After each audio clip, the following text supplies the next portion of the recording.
Class 12-এর ছাত্রছাত্রীদের physics ক্লাসরুমে স্বাগত জানাই। আজকে আমরা ছায়া পদার্থবিদ্যা বইয়ের ক্লাস 12-এর তড়িৎ চুম্বকত্ব চ্যাপ্টারের সেট 1-এর অঙ্কগুলো করব। তো চলো দেখে নিই সেট 1-এর প্রথম অঙ্ক কি বলছে। তো এখানে বলছে যে 4 সেন্টিমিটার দূরত্বে রাখা দুটি দীর্ঘ ঋজু সমান্তরাল তারের প্রতিটির মধ্য দিয়েই 10 অ্যাম্পিয়ার প্রবাহ চলছে। দুটি প্রবাহ পরস্পর বিপরীতমুখী হলে তার দুটির ঠিক মাঝের একটি বিন্দুতে চৌম্বক ক্ষেত্রের মান কত হবে। তো যেমন প্রশ্নে বলা হয়েছে আমরা সেই রকমভাবে দেখো এখানে দুটো তার ছবিতে এঁকে দেখাচ্ছি, যার প্রথমটির মধ্য দিয়ে 10 অ্যাম্পিয়ার প্রবাহ দেখানো রয়েছে ঊর্ধ্বমুখী এবং অপর তারটি দিয়ে 10 অ্যাম্পিয়ার প্রবাহ দেখানো হচ্ছে নিম্নমুখী রয়েছে, এবং এই দুটি তারের একদম মধ্যবিন্দুতে আমাদের চৌম্বক ক্ষেত্র নির্ণয় করতে হবে। প্রশ্নে বলা ছিল দুটো তারের মধ্যে দূরত্ব 4 সেন্টিমিটার, অর্থাৎ প্রতিটি তারের থেকে এই চৌম্বক ক্ষেত্রের যে বিন্দুতে আমরা নির্ণয় করব সেই বিন্দুর দূরত্ব হচ্ছে 2 সেন্টিমিটার। তো তোমরা নিশ্চয়ই জানো যে চৌম্বক ক্ষেত্রের দিক কিভাবে নির্ণয় করতে হয়। তার জন্য দুটি উপায় রয়েছে, একটি হচ্ছে কর্ক স্ক্রু রুল এবং অপরটি হচ্ছে থাম্ব রুল। তো আমি জাস্ট একবার থাম্ব রুলের মাধ্যমে দেখিয়ে দেবো যে কিভাবে চৌম্বক ক্ষেত্রের মান নির্ণয় করতে হবে। তো দেখো এই যে পেনটি রয়েছে, এই পেনটিকে তোমরা মনে করতে পারো যে একটি তার, যার মধ্য দিয়ে উপরের দিকে তড়িৎ প্রবাহ হচ্ছে, এবং আমি আঙুলটাকে যেভাবে নিচ্ছি সেভাবে যদি খেয়াল করতে পারো তো দেখো যে এই যে বুড়ো আঙুলটা, সেটা যদি প্রবাহের দিক দেখানো হয়, তড়িৎ প্রবাহের দিক দেখানো হয়, তবে এই যে বাকি আঙুলগুলি রয়েছে সেগুলো হচ্ছে চৌম্বক ক্ষেত্রের দিক।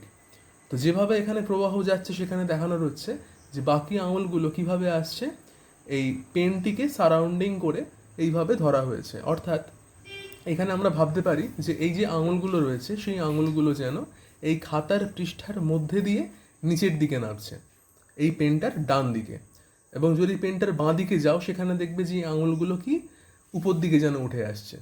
এইভাবে আমরা চৌম্বক ক্ষেত্রের দিক নির্ধারণ করি। তো যেভাবে দেখো এখানে আমরা বি এঁকেছি সেখানে একটা ক্রস চিহ্ন দেওয়া রয়েছে। এই ক্রস চিহ্ন দেওয়ার মানে হচ্ছে যে চৌম্বক ক্ষেত্রগুলো খাতার মধ্য দিয়ে নিচের দিকে প্রবাহিত হচ্ছে, এবং যদি আমি এই তারটার বাঁ দিকে চৌম্বক ক্ষেত্র দেখাতাম সেখানে কিন্তু আমি ডট চিহ্ন দেখাতাম, অর্থাৎ এই তারটির বাঁ দিক দিয়ে চৌম্বক ক্ষেত্র উপর দিকে উঠবে। অর্থাৎ সার্কুলারভাবে এই তারটার সারাউন্ডিংসে চৌম্বক ক্ষেত্র থাকবে, বৃত্তপথে যেন ওই তারটিকে, স্ট্রেট যে তারটি রয়েছে তাকে যেন ঘিরে থাকবে চৌম্বক ক্ষেত্র, এইভাবে থাকে। অপরদিকে যদি তোমরা এই পরের যে তারটি রয়েছে তার জন্যও চিন্তা করো, তো সেখানেও যদি তোমরা থাম্ব রুল ইউজ করো সেখানেও দেখবে যে চৌম্বক ক্ষেত্রর দিক দেখা যাবে যে একই রকমভাবে নিম্নমুখী রয়েছে। অর্থাৎ সেখানেও কিন্তু একটা ক্রস চিহ্ন দিয়ে আমরা চৌম্বক ক্ষেত্রের দিক দেখাতে পারি এই সেকেন্ড তারটার জন্য। তো এক্ষেত্রে দুক্ষেত্রেই দেখা যাচ্ছে যেটা হচ্ছে যে চৌম্বক ক্ষেত্রের দিক কিন্তু নিম্নমুখী। তো সেক্ষেত্রে আমরা যদি প্রতিটা তারের জন্য চৌম্বক ক্ষেত্রের মান বার করি, এক্ষেত্রে দুটি ক্ষেত্রেই যেহেতু চৌম্বক ক্ষেত্রের দিক নিম্নমুখী, সেক্ষেত্রে দুটো চৌম্বক ক্ষেত্রের মান আমরা কিন্তু যোগ করে দেব। তো সেটাই করেছি। দেখো তার দুটির মাঝে চৌম্বক ক্ষেত্রের মান বলে যেটা লিখেছি সেখানে লিখেছি B equal 2 into mu naught I by 2 pi R. তার কারণ হচ্ছে যে যে কোনো একটি স্ট্রেট তারের জন্য তোমরা যখন বায়ো-সাভার্ট ল ব্যবহার করেছো বা তোমরা অ্যাম্পিয়ারের যে সার্কিটাল ল হয় সেটাও নিশ্চয়ই ইউজ করে দেখেছো, যে কোনো একটা স্ট্রেট তারের জন্য তার সারাউন্ডিংসে চৌম্বক ক্ষেত্রের মান তোমরা পেয়ে গেছো mu naught I by 2 pi আর। তো দুটো তার রয়েছে এখানে, তার জন্য আমরা এখানে 2 গুণ করেছি। এবার দেখো আমাদের এখানে কারেন্টের মান তো দেওয়াই ছিল 10 অ্যাম্পিয়ার, আর দেওয়া ছিল 2 সেন্টিমিটার। অ্যাকচুয়ালি দেওয়া ছিল দুটো তারের দূরত্ব, সেখান থেকে আমরা আর নিচ্ছি কোনটা না, একটা তার থেকে চৌম্বক ক্ষেত্রের মাঝে দূরত্বকে আমরা আর বলে লিখেছি। তো 2 সেন্টিমিটার ছিল, তাকে আমরা নিয়েছি 0.02 মিটার করে। এবার এই মানগুলো যদি তোমরা এই পুরো জিনিসটাতে বসিয়ে দাও সেখান থেকে তোমরা বি এর মান পেয়ে যাবে 0.0002 টেসলা। নাম্বার 2 বলছে যে একটি দীর্ঘ তার পি কিউ আরকে কিউ বিন্দুতে সমকোণে বাঁকানো আছে এবং এর মধ্য দিয়ে 2 অ্যাম্পিয়ার প্রবাহ পাঠানো হচ্ছে। আর কিউ এর বর্ধিতাংশের উপর ও বিন্দুতে চৌম্বক ক্ষেত্রের মান নির্ণয় করো যখন কিউ ও ইকুয়াল 5 সেন্টিমিটার। তো কি দিয়েছে যে একটি পি কিউ আর তার দিয়েছে, দেখো এরকমভাবে যেমন ছবিতে রয়েছে পি কিউ আর তার, এই তারটি বলছে যে সমকোণে বাঁকানো রয়েছে, মানে এখানে পি কিউ আর আর কিউ এর মধ্যে কোণ হচ্ছে 90 ডিগ্রি, তাই জন্য সমকোণে বাঁকানো রয়েছে। এবং এই তারটির মধ্য দিয়ে বলে দিয়েছে যে 2 অ্যাম্পিয়ার তড়িৎ প্রবাহ যাচ্ছে। আর কিউ এর বর্ধিতাংশ মানে এই আর কিউ, এই তারটাকে যদি আমরা উপর নিচে বাড়াই তো সেখানে বলছে বর্ধিতাংশের উপরে ও একটা বিন্দু, সেই বিন্দুতে আমাদের চৌম্বক ক্ষেত্রের মান বার করতে হবে। আর বলে দিয়েছে যে এই কিউ থেকে ও এর দূরত্ব হচ্ছে 5 সেন্টিমিটার। এই দূরত্বটা তো লাগবেই, কারণ চৌম্বক ক্ষেত্র বার করতে গেলে একটা দূরত্ব লাগে, কত দূরত্বে আমাদের চৌম্বক ক্ষেত্র বার করতে হবে, তো সেই কারণে দূরত্ব বলে দিয়েছে। তো এইবারে দেখো, এবারেও যদি আমরা ওই থাম্ব রুল ইউজ করি, একবার পি কিউ তারের জন্যে একবার আর কিউ তারের জন্য, তো সেখানে দেখা যাবে যেটা যে এই আর কিউ তারের জন্য ও বিন্দুতে কিন্তু কোনো রকম চৌম্বক ক্ষেত্র আমরা পাবো না। তার কারণ তারের থেকে কোনো একটা দূরত্বে আমরা চৌম্বক ক্ষেত্র পাই। তারটা যেভাবে রয়েছে সেই তারের সঙ্গে সার্কুলারভাবে কিন্তু ম্যাগনেটিক ফিল্ড তৈরি হয়। একটা তার যদি স্ট্রেট লাইন থাকে তো তার সঙ্গে দেখা যাবে সেই তারকে জড়িয়ে সার্কুলারভাবে আমাদের ম্যাগনেটিক ফিল্ড তৈরি হয়। তো এখানে তো সেই রকম স্কোপ নেই, কারণ এই তারটার বর্ধিতাংশ রয়েছে এই ও বিন্দুটা। তো তারের থেকে কোনো একটা দূরত্বে আমরা ম্যাগনেটিক ফিল্ড পাই, এখানে কিন্তু সেরকম কিছু আমরা পাচ্ছি না, এটাকে তারের উপরেই কোনো একটা বিন্দু বলা চলে। তো সেক্ষেত্রে কিন্তু ও বিন্দুতে আমরা পিকিউ তারের জন্য আর কিউ তারের জন্য অন্তত ম্যাগনেটিক ফিল্ড পাবো না। তো সেক্ষেত্রে তাহলে পিকিউ তারের জন্য ও বিন্দুতে আমরা একটা ম্যাগনেটিক ফিল্ড পেতে পারবো। তো ভালো করে যদি ছবিটা দেখো বুঝতে পারবে যে পিকিউ তার কিন্তু আমাদের এখানে অর্ধ অসীম তারের মতো আচরণ করছে। আমরা বায়োসাভার্ট যখন পড়েছি সেখানে নিশ্চয়ই তোমরা দেখে থাকবে যে অর্ধ অসীম তার ব্যাপারটা পড়ানো হয়েছে। তো অর্ধ অসীম তারের ফর্মুলা আমরা কি জানি, সেখানে ম্যাগনেটিক ফিল্ডের ফর্মুলা হচ্ছে μ0I/4πr। তো আমরা যদি শুধুমাত্র পিকিউ তারটার জন্য ম্যাগনেটিক ফিল্ড ব্যবহার করি তাহলে দেখো এখান থেকে আমরা ফর্মুলা দিচ্ছি μ0I/4πr। আমরা মানগুলো বসিয়ে দিয়েছি। μ0 এর মান হয় কত, 4π 10⁻⁷, আই দিয়েছে 2 অ্যাম্পিয়ার। আচ্ছা, আর রয়েছে কত, 5 × 10⁻², কেননা 5 সেমি বলেছিল, আমরা এটাকে 5 মিটারে নিয়েছি। তো করে আমাদের ম্যাগনেটিক ফিল্ড পেয়ে যাচ্ছি 4 × 10⁻⁶ টেসলা। আচ্ছা, চলে আসবো 3 নম্বর অঙ্ক। 3 নম্বর অঙ্কে বলছে যে একটি দীর্ঘ তার PQRST এর মধ্য দিয়ে প্রবাহ I = 10 অ্যাম্পিয়ার। অর্ধবৃত্তাকার QRS অংশের কেন্দ্রবিন্দু ওতে চৌম্বক ক্ষেত্রের মান নির্ণয় করো যখন OQ = 2 সেন্টিমিটার।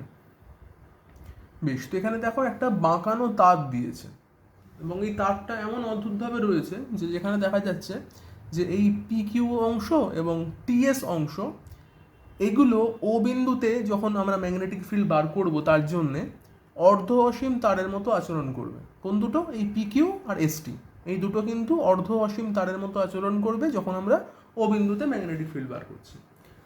আর এই বাঁকানো অংশ যেটা রয়েছে যেমন QRS অংশটা, এটা কীরকমভাবে কাজ করছে, এটা হচ্ছে একটা হাফ সার্কেল বলতে পারো। আমরা একটা সার্কুলার লুপের জন্য সেন্টারে ম্যাগনেটিক ফিল্ড বার করেছি, তার ফর্মুলা আমরা জানি। এখানে কি হয়েছে, এখানে একটা হাফ সার্কেল রয়েছে, তার সেন্টারে ম্যাগনেটিক ফিল্ড বার করতে হবে।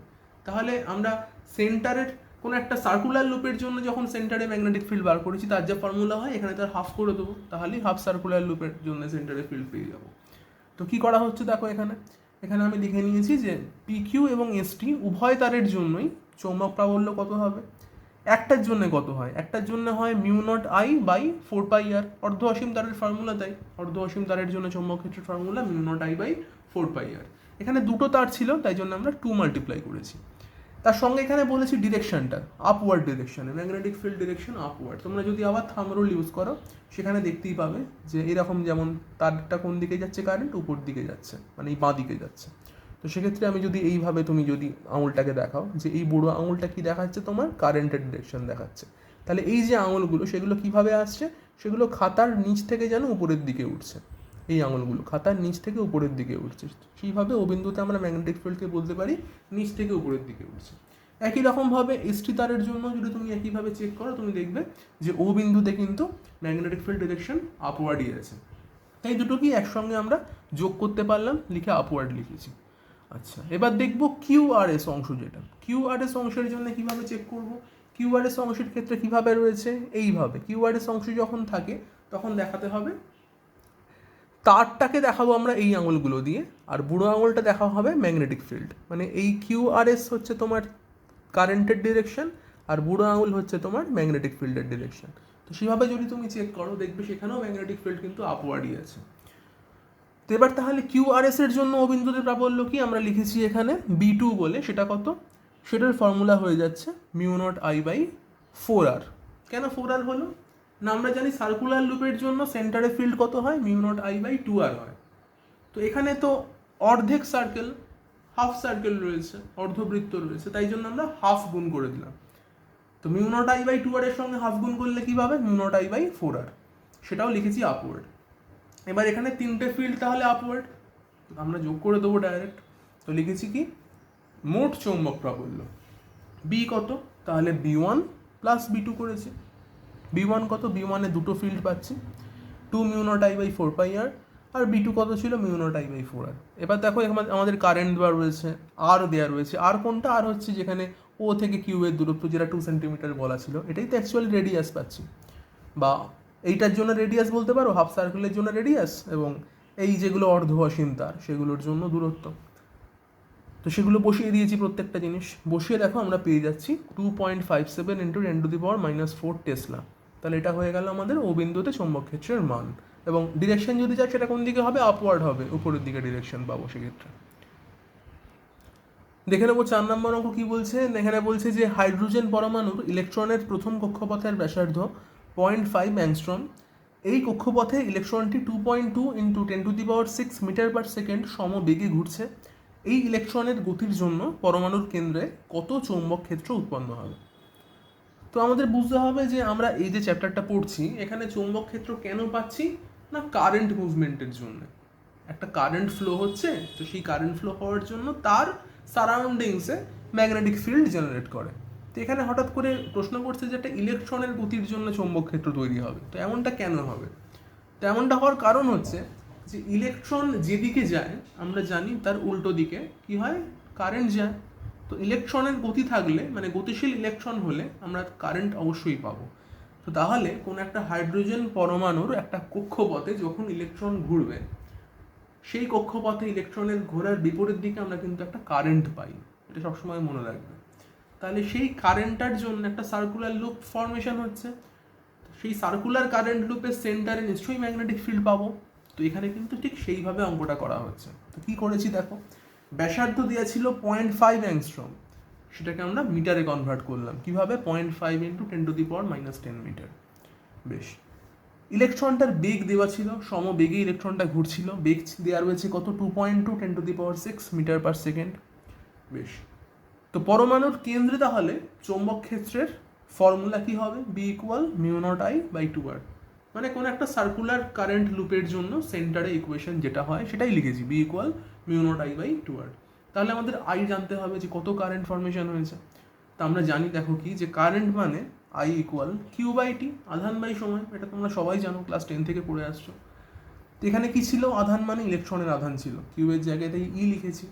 আর টি মানে কি, পর্যায়কাল, মানে একটা পূর্ণ বৃত্ত ঘুরে আসতে ইলেকট্রনটা যে সময় লেগেছে সেটা কত, 2πr/v, দূরত্ব বাই বেগ। কারণ নাকি সেটা 2πr দূরত্ব গেছে, একটা সার্কেল কমপ্লিট করলে কি গেছে, তার পরিধিটা গেছে 2πr/বেগ। তো সেটাকে একটু সাজিয়ে লিখেছি, দেখো ভিটা উপরে উঠে গেছে, তাই EV/2πr হয়েছে।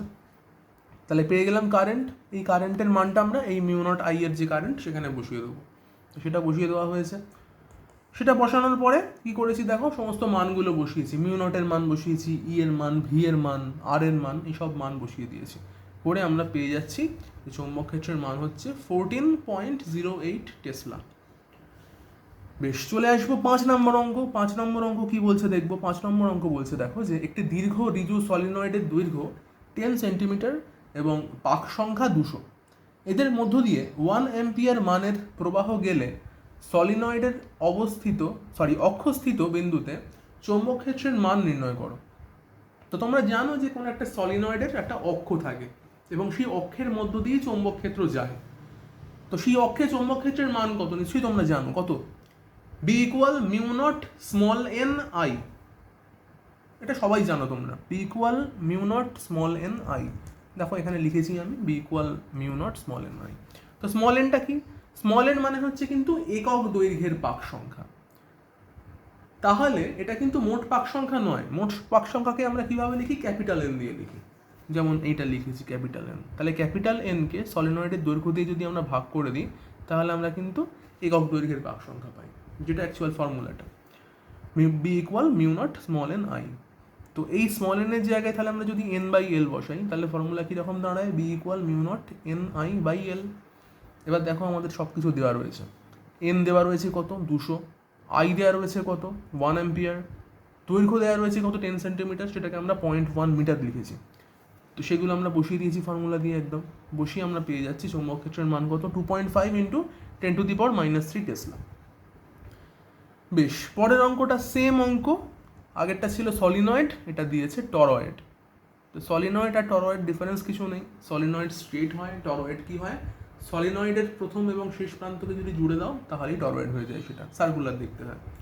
তো কি বলছে এখানে? একটি টরয়েডের ব্যাসার্ধ 0.2 মিটার এবং পাক সংখ্যা 1000, এদের মধ্য দিয়ে 100 মিলিঅ্যাম্পিয়ার মানের প্রবাহ গেলে টরয়েডের অক্ষের উপর যে কোনো বিন্দুতে চৌম্বক ক্ষেত্রের মান নির্ণয় করো। তো কি করবো তাহলে? সেম জিনিস তো, একই কাজ করব। আর দিয়ে দিয়েছে, এন দিয়ে দিয়েছে, আই দিয়ে দিয়েছে। এবার এখানে যেটা আগের ক্ষেত্রে সলিনয়েডের দৈর্ঘ্য ছিল এল, এটা কি হবে এবার? টরয়েডের পরিধি হবে। কারণ তোমরা যদি দৈর্ঘ্যটাকে ভাবো যে আমি যদি মানে বেন্ড করি, কোনো একটা লেন্থকে যদি এরকম সার্কুলারভাবে বেন্ড করা হয়, তো সেটা কি হয়? ওই সার্কেলের পরিধিটা হয়। তো সেটা হয়ে যাচ্ছে এখানে 2πr। আগে যেটা এল ছিল সেটা এখানে 2πr। তাহলে ফর্মুলাটা একই, B equal mu naught small N I কে আমরা কি লিখছি? মিউ নট স্মল এন এর জায়গায় লিখবো N by L into I. এলটা হয়ে যাচ্ছে 2πr। সেগুলো বসালাম, দেখো প্রত্যেকটা মান আমাদের জানা ছিল। এখান থেকে পেয়ে যাচ্ছি বি এর মান 10⁻⁻4 টেসলা। দেখে নেবো 7 নম্বর অঙ্ক কি বলছে। এখানে বলছে যে একটি 0.5 মিটার দীর্ঘ ও 500 পাক বিশিষ্ট সলিনয়েডের কেন্দ্রে ফ্লাক্স ঘনত্ব 2.52 ইন্টু 10⁻³ টেসলা। সলিনয়েডের প্রবাহ মাত্রা নির্ণয় করো। মানে আগের অঙ্কগুলো কি একটু ঘুরিয়ে ফিরিয়ে দিয়েছে এবার। আচ্ছা, এখানে একটা জিনিস বলে রাখি, যেমন ধরো এখানে দিয়েছে ফ্লাক্স ঘনত্ব, এই টার্মগুলো দেখে কিন্তু কনফিউজ হওয়ার কোনো ব্যাপার নেই। তো এরকম কিছু দেখলেই তুমি দেখবে যে এককটা কি দিয়েছে আমার, যে রাশিটা দিয়েছে তার একক কি। যেমন এখানে একক রয়েছে টেসলা, তো যার একক টেসলা তাকে আমরা কি বলি? ম্যাগনেটিক ফিল্ড বলি, চৌম্বক ক্ষেত্র বলি, বি বলি তার মানে। তো সেটা ফ্লাক্স ঘনত্ব বলুক, যা খুশি বলুক, এটার মানে আমরা ধরে নেবো চৌম্বক ক্ষেত্রের মান আমাদের বলে দিয়েছে। তো সবসময় তোমাদের একটু মানে বলে দেবো যেটা, যে এককগুলো একটু খেয়াল করে দেখবে যে একক কী রয়েছে। সেক্ষেত্রে অন্যরকম কোনো টার্ম থাকলে কিন্তু কনফিউজ হওয়ার কোনো ব্যাপার নেই। তাহলে বেশ, কী লিখলাম তাহলে? বি লিখে নিয়েছি 2.5 টু 10⁻³ টেসলা। এল দিয়ে দিয়েছে 0.5 মিটার, এন দিয়েছে 500। তাহলে আমরা ফর্মুলা কি জানি? B equal mu naught N I, মানে এন এর জায়গাতে বসাচ্ছি এন বাই এল। এবার তাহলে এখান থেকে আই কত? B L by mu naught N. সমস্ত কিছু দেওয়া রয়েছে, বসালাম, বসিয়ে পাচ্ছি কারেন্টের মান কত? 2 অ্যাম্পিয়ার। খুব সহজ অঙ্ক ছিল, এগুলো না করলেও চলতো, কিন্তু আমি করে দিলাম। বেশ, চলে আসবো 8-এ। 8-এ কি বলছে? 8-এ বলছে যে একটি অঞ্চলে একটি তড়িৎ ক্ষেত্র এবং একটি চৌম্বক ক্ষেত্র পরস্পরের সমকোণে ক্রিয়া করছে। তড়িৎ ক্ষেত্রের প্রাবল্য দিয়েছে E equal 10⁵ volt per metre এবং চৌম্বক ক্ষেত্রের প্রাবল্য দিয়েছে বি ইকুয়াল 0.4 টেসলা। কিউ আধানকে উভয় ক্ষেত্রের সমকোণে কত বেগে প্রক্ষেপ করলে এটি কোনো বিক্ষেপ হবে না। তো যখনই কোনো একটা আধান তড়িৎ ক্ষেত্র এবং চৌম্বক ক্ষেত্র উভয়ের মধ্যে রয়েছে এবং এটার কোনো বিক্ষেপ হচ্ছে না, এর মানে বুঝতে হবে যে এটা সাম্যাবস্থায় রয়েছে। বুঝতে পারলে? সাম্যাবস্থায় রয়েছে মানে বিক্ষেপ হলে কি হতো? নিশ্চয়ই কোনো একটা বল বেশি বা কম হতো, তার জন্য বিক্ষেপ হতো। আমরা যখনই দুটো ক্ষেত্রের মধ্যে, চৌম্বক ক্ষেত্র এবং তড়িৎ ক্ষেত্রের মধ্যে কোনো আধানকে পাঠাচ্ছি, ওই আধানের উপর চৌম্বক বল ক্রিয়া করবে। চৌম্বক বলের মান আমরা কত জানি? Q V B. আর তড়িৎ ক্ষেত্র থাকলে তড়িৎ ক্ষেত্রের বলও ক্রিয়া করবে, সেটা কত? কিউ ইন্টু ই। তো এই দুটো বলের মধ্যে কোনো একটা বল যদি বেশি বা কম হয়, তাহলে ব্যালেন্সটা বিগড়ে যাবে। ব্যালেন্স বিগড়ে গেলে কি হবে? ওই আধানটা কিন্তু আর একই দিকে চলবে না, সেটা বিক্ষিপ্ত হয়ে যাবে। যে কোন যেদিকে বল বেশি পাবে সেই বলের দিকে সে প্রবাহিত হবে, এরকম কিছু হবে। তো এখানে বিক্ষেপ হচ্ছে না, এটার মানে কি? না দুটো বল এখানে সমান, মানে Q V B equal Q E. দুটো বল তাহলে সমান। এবার যদি Q V B equal Q E করো, তাহলে দুটোকে তুমি যদি ইকুয়াল করো, এখান থেকে পেয়ে যাবে V equal E by B. দুটিকে কিউ ক্যান্সেল হয়ে যাচ্ছে, করে পেয়ে যাচ্ছ আধানের বেগ V equal E by B.